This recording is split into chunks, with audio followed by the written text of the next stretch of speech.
Hello everyone. आज की इस वीडियो में हम एक बहुत ही इम्पॉर्टेंट टॉपिक को कवर करने वाले हैं कि why electronic engineers fail to get a decent job. What I have seen कि काफ़ी सारे students electronics and communication branch को प्रेफर नहीं करते, थिंक कि कैरियर अपॉर्चुनिटीज़ इस ब्रांच में काफ़ी कम हैं compare to other branches. But अगर आप एक्चुअल सिनेरियो देखते हो तो आपको इस ब्रांच में कोर जॉब्स के अलावा कोडिंग रिलेटेड या सॉफ्टवेयर जॉब्स में भी काफ़ी पॉसिबिलिटीज़ दिखती हैं। एंड इवन अगर हम कोर जॉब्स की भी बात करें तो आपको यहाँ पे इलेक्ट्रॉनिक्स के साथ साथ कम्युनिकेशन फील्ड में भी काफ़ी सारी जॉब अपॉर्चुनिटीज़ मिल जाती हैं। सो अगर आप बड़े पैमाने पे देखो तो आपको काफ़ी सारी जॉब अपॉर्चुनिटीज़ इस ब्रांच के थ्रू मिलती हैं। So because of that I am bit inclined towards this particular branch. But usually हम देखते हैं कि स्टूडेंट्स कंप्लेन करते हैं कि इसी में जॉब अपॉर्चुनिटीज़ या पॉसिबिलिटीज़ थोड़ी कम है कंपेयर टू अदर ब्रांचेस। सो इस वीडियो में मैं 5 ऐसे रीजन्स कवर करूंगा जो कि ये बताएंगे कि why electronic engineers usually fail to get a decent job in India. तो सबसे पहले रीज़न की बात करें तो वो है लैक ऑफ थ्योरेटिकल नॉलेज। तो इस पॉइंट को मैं थोड़ा सा क्लैरिफाई करना चाहूँगा। लैक ऑफ थ्योरेटिकल नॉलेज का मतलब ये है कि अगर एक स्टूडेंट जिसके मार्क्स 80% 90% आ रहे हैं या वो कॉलेज टॉपर भी है तो इसका मतलब ये नहीं कि उसकी थ्योरेटिकल नॉलेज काफ़ी अच्छी है। यूजुअली हम टियर 3 कॉलेजेस की बात करें तो वहाँ पे एग्ज़ाम्स पे मार्क्स लाना इज़ बिट डिफरेंट एंड जो थ्योरेटिकल नॉलेज की मैं बात कर रहा हूँ that is completely different. Basically most of the universities में एग्ज़ाम का एक रिपीटेड पैटर्न फॉलो होता है। उसका मतलब ये कि कुछ ऐसे क्वेश्चन होते हैं पर्टिकुलर सब्जेक्ट्स में जो कि हर साल रिपीट होते हैं या हर एक अल्टरनेट ईयर पे रिपीट होते रहते हैं। तो काफ़ी सारे स्टूडेंट्स तो उन क्वेश्चन के थ्रू ही पासिंग मार्क गेन कर लेते हैं। और अगर बात करें अच्छे स्टूडेंट्स की जो कि अच्छे मार्क्स लाते हैं तो उनके लिए भी सिमिलर पैटर्न है। लाइक अगर आप अपनी बुक्स के सारे क्वेश्चंस एक तरीके से कंप्लीट कर ले रहे हो तो आपके एक अच्छे मार्क्स आ जाते हैं एग्ज़ाम्स में। बट मैं जिस थ्योरेटिकल नॉलेज की बात कर रहा हूँ उसमें क्वेश्चंस आपके बुक से नहीं होने चाहिए। That question will be formed but वो क्वेश्चन आपकी बुक से नहीं होना चाहिए। जो कॉन्सेप्ट्स आपने बुक से पढ़े हैं वो उस क्वेश्चन में अप्लाई होने चाहिए, बट आपको उसमें थोड़ा थिंकिंग लगनी चाहिए, ना कि स्ट्रेट फॉरवर्ड आंसर होना चाहिए। लाइक जनरली बुक्स में ऐसे होते हैं क्वेश्चन जो कि आप 1-2 बार लगा लेते हो तो आपको वो रिमाइंड हो जाते हैं कि इसका आंसर क्या हो सकता है। So question should be different from book is questions. अगर मैं एक रेफरेंस की बात करूं तो जैसे IIT JEE के एग्ज़ाम में क्वेश्चंस आते हैं तो उस तरह के क्वेश्चंस हो सकते हैं, बट डिफ़िकल्टी लेवल उतना नहीं होना चाहिए। Difficulty level can be like JEE mains के एग्ज़ाम में या AIEEE आप जानते होंगे तो उस लेवल के डिफ़िकल्टी वाले क्वेश्चंस हो सकते हैं, बट उसमें आपकी थिंकिंग लगनी चाहिए। क्वेश्चंस डायरेक्ट स्ट्रेट फॉरवर्ड आपके बुक से नहीं होने चाहिए। और ये एक सही मेज़र होगा स्टूडेंट की कैपेबिलिटी मेज़र करने का कि पर्टिकुलर सब्जेक्ट के रिगार्डिंग स्टूडेंट की कितनी बेटर अंडरस्टैंडिंग है। बट यहाँ पे स्टूडेंट से ज़्यादा कॉलेज या यूनिवर्सिटी की रिस्पॉन्सिबिलिटी है कि वो इस तरह के कॉन्सेप्ट्स को भी अपने करिकुलम में लाएं। बट अगर स्टूडेंट अपने लेवल पे चाहता है इस तरह के क्वेश्चंस को सॉल्व करना तो वो NPTEL के कुछ अलग से कोर्सेस हैं उनको ज्वाइन कर सकता है, या फिर मैंने एक वीडियो बनाई थी जहाँ पे मैंने अलग अलग कई सारे वेबसाइट्स बताए थे जहाँ पे जाके वो कुछ कोर्सेज कर सकता है, एग्ज़ाम्स को दे सकता है, तो वो अपने एक लेवल को मेज़र कर सकता है कि उसकी कितनी बेटर अंडरस्टैंडिंग्स हैं about particular subjects in his branch.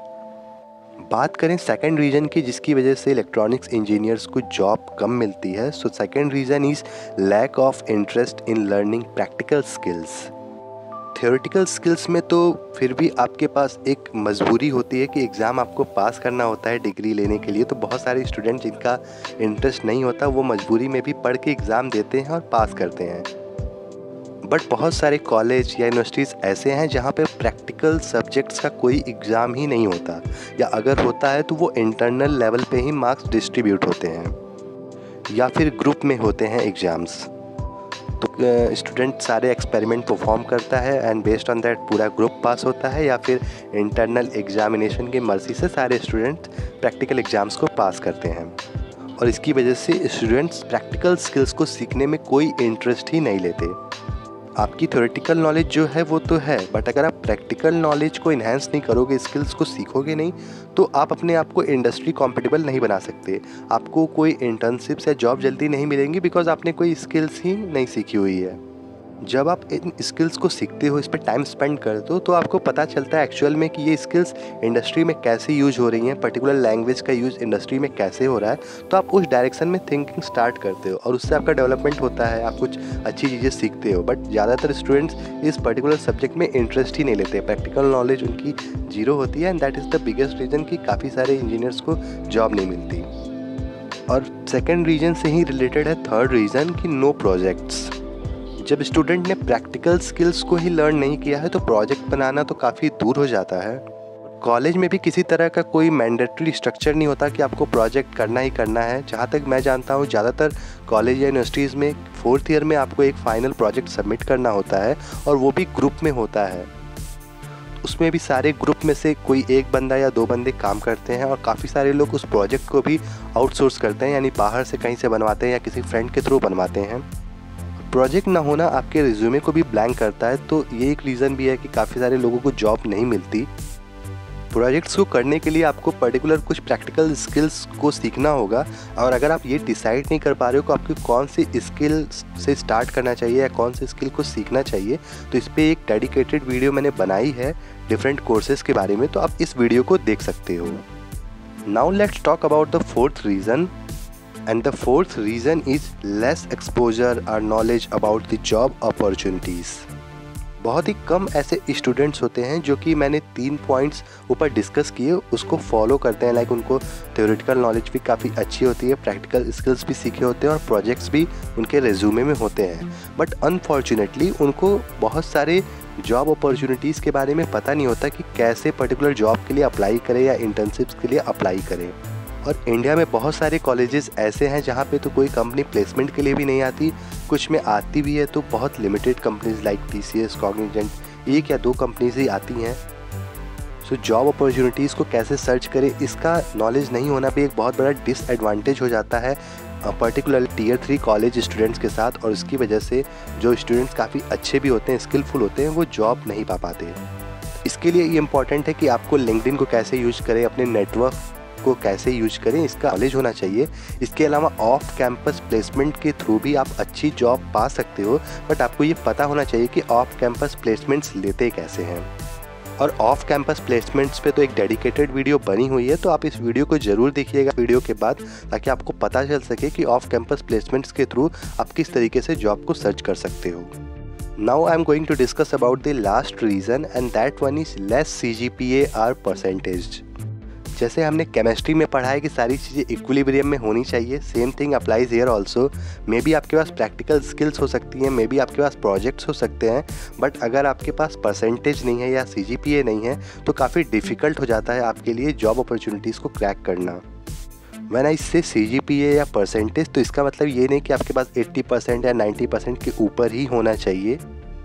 Usually most of the companies का एक कट ऑफ होता है कि इस कट ऑफ के ऊपर जिन जिन स्टूडेंट्स का CGPA या परसेंटेज है वो ही प्लेसमेंट टेस्ट में बैठ सकते हैं। सो एज अ स्टूडेंट आपको बस इतना इंश्योर करना है कि आप टॉपर नहीं हो तो कोई बात नहीं, बट एटलीस्ट आपका CGPA 7.5 से ऊपर रहे तो अच्छा है, या परसेंटेज वाइज बात करें तो आप 70 से ऊपर रहो, 75 से ऊपर है तो और भी अच्छा है, आपके पास ज़्यादा अपॉर्चुनिटीज़ रहेंगी। और कुछ टॉप कंपनीज जो हैं वो तो काफ़ी अच्छा CGPA डिमांड करती हैं, लाइक 8.5 तक भी जाती हैं, but I am not considering those companies. मैं जस्ट जॉब की बात कर रहा हूँ कि आपको अपने फील्ड में जॉब मिल जाए ठीक ठाक कंपनी में, तो उसके लिए 7.5 CGPA या 75% मार्क्स इज़ गुड इनफ। तो ये थे 5 रीज़न मेरे पॉइंट ऑफ व्यू से जिसकी वजह से काफ़ी सारे इलेक्ट्रॉनिक्स इंजीनियरिंग स्टूडेंट्स को जॉब नहीं मिल पाती इंडिया में। अगर आप एक इलेक्ट्रॉनिक्स स्टूडेंट हो तो आपको डेफिनेटली ट्राई करना चाहिए सेमीकंडक्टर इंडस्ट्री में, बिकॉज प्रेजेंटली सेमीकंडक्टर इंडस्ट्री का मार्केट काफ़ी वाइड है और गवर्नमेंट ऑफ इंडिया भी इस फील्ड को सपोर्ट कर रही है इन्वेस्टमेंट पॉइंट ऑफ व्यू से भी। और आने वाले टाइम में जितना भी हम डिजिटल की ओर जाएंगे उतना ही इस पर्टिकुलर फील्ड की डिमांड भी बढ़ती जाएगी। तो जॉब की कोई कमी नहीं है इस पर्टिकुलर फील्ड में, अगर आप अपने आप को अपडेटेड रखते हो और पर्टिकुलर स्किल्स को इन्हांस करते हो तो डेफिनेटली आप एक अच्छी जॉब पा सकते हो इलेक्ट्रॉनिक्स फील्ड में। सो आई होप कि अगर आप एक इलेक्ट्रॉनिक्स स्टूडेंट हो तो मैंने जिन 5 रीज़न के बारे में इस वीडियो में डिस्कस किया, आप उन 5 पे वर्क करोगे और एक अच्छी जॉब हासिल करोगे। With that thank you so much for watching this video. अगर वीडियो पसंद आई तो वीडियो को लाइक करें, चैनल को सब्सक्राइब करें अगर अभी तक नहीं किया है, और अगर आपकी कोई डाउट है तो कमेंट सेक्शन में कमेंट ज़रूर करें। We'll see you in the next video. Take care. Bye bye.